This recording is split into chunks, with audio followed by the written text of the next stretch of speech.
साताऱ्यातील कराड विमानतळ under control कॅटेगरीमधील आहे आणि त्यामुळे या विमानतळावरती विमानांचं सुरक्षित लँडिंग आणि विमानांचं टेक ऑफ यासाठी काही तांत्रिक बाबी असणं गरजेचं आहे। मात्र अनकंट्रोल्ड कॅटेगरीतील कराडसह राज्यातील अन्य विमानतळांवरती सुरक्षित लँडिंग आणि टेक ऑफसाठी अत्यावश्यक सुविधांचा अभाव असल्याचं समोर आलेलं आहे आणि याचा आढावा घेतला आमचे प्रतिनिधी चंद्रजित पाटील यांनी।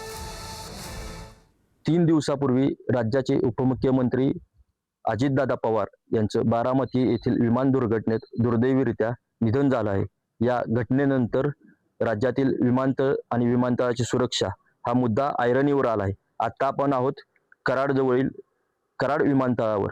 याच विमानतळाचा वापर करून मुख्यमंत्री, उपमुख्यमंत्री तसेच राज्यातील व्हीआयपी नेते, अनेक व्यावसायिक या विमानतळावर उतरून पश्चिम महाराष्ट्रात विशेषतः सातारा, सांगली या जिल्ह्यात जात असतात। तसेच कोकण आणि पश्चिम महाराष्ट्र यांना जोडणारं प्रमुख शहर म्हणून कराडची ओळख आहे। कराड विमानतळ हे अनकंट्रोल्ड विमानतळ या कॅटेगरीत मोडतं।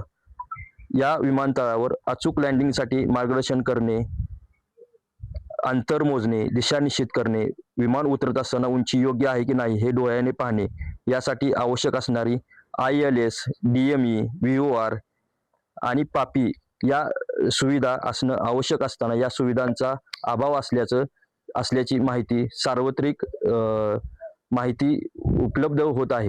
ही माहिती खूपच धक्कादायक आहे। भविष्यात बारामतीसारख्या दुर्घटना टाळण्यासाठी राज्य शासनानं त्वरित उपाययोजना करणं गरजेचं आहे। सद्यस्थितीत कराड विमानतळावर अतिक्रमणामुळे जेट सारखे विमान उतरू शकत नाही। त्यामुळेच आता राज्य शासनानं गांभीर्यानं लक्ष देणं गरजेचं बनलं आहे। चंद्रजित पाटील, पुढारी न्यूज, कराड।